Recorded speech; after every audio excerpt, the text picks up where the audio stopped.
என்னிடம் எந்த சோதனையை விரும்புகிறீர்கள்? ஏனென்றால் பெண்களுக்கான சோதனை அவர்களுடைய பிறப்பில் இருந்தே தொடங்குகிறது. மனைவியாக மீண்டும் மீண்டும் அவள் அக்னியில் இறங்க வேண்டும்.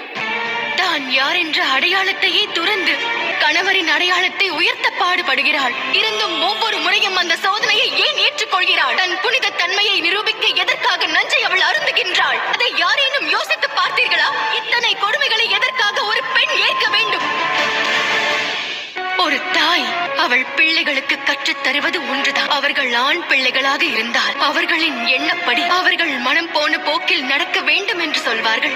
அதே தாய் வீட்டிற்கு வரும் மருமகளுக்கு ஒன்றைத்தான் அறிவுறுத்துவார்கள். நீ மனம் முடித்த உன்னுடைய கணவரின் கௌரவத்தை காக்க உண்மையே தியாகம் செய்தாலும் தவறில்லை என்பார்கள்.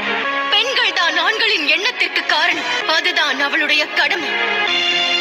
என் மாமனாரான தசரத் அவர் மனைவிக்கு கொடுத்த வாக்குறுதிக்காக தம்முடைய உயிரை தியாகம் செய்தார். அவருடைய மகன் ராமன் அவர் தாய்க்கு கொடுத்த வாக்கிற்காக அரண்மனை சுகத்தை விட்டு வனத்திற்கு போனாள். பெண்களின் மானத்தை காத்திட இதுவரை யாரும் செய்யாத செயலை செய்ய போகிறேன். உங்களுடைய இந்த சோதனையை ஏற்றுக்கொள்ளப் போவதில்லை. ஏனென்றால் இன்று உங்கள் வார்த்தைகளுக்கு உட்பட்டு நடந்தால் உலகில் வாழும் கோடான கோடி பெண்களின் வாழ்க்கையை பாழாக்கியதற்கு சமம்.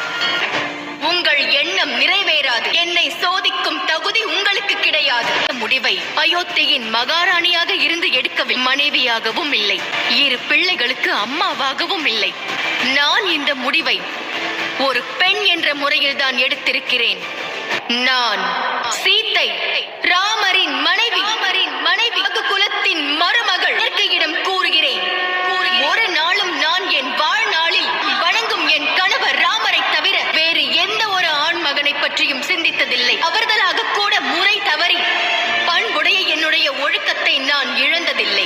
ஒருவேளை சீத்தை உடல் ரீதியாகவும் மன ரீதியாகவும் ராமரோடு வாழ்ந்தது உண்மை என்றால் எனக்கு உயிர் கொடுத்த பூமி தாயை என்னை இப்பொழுதே இந்த நொடியே தங்கள் மடியோடு என்னை இணைத்துக் கொள்ளுங்கள்.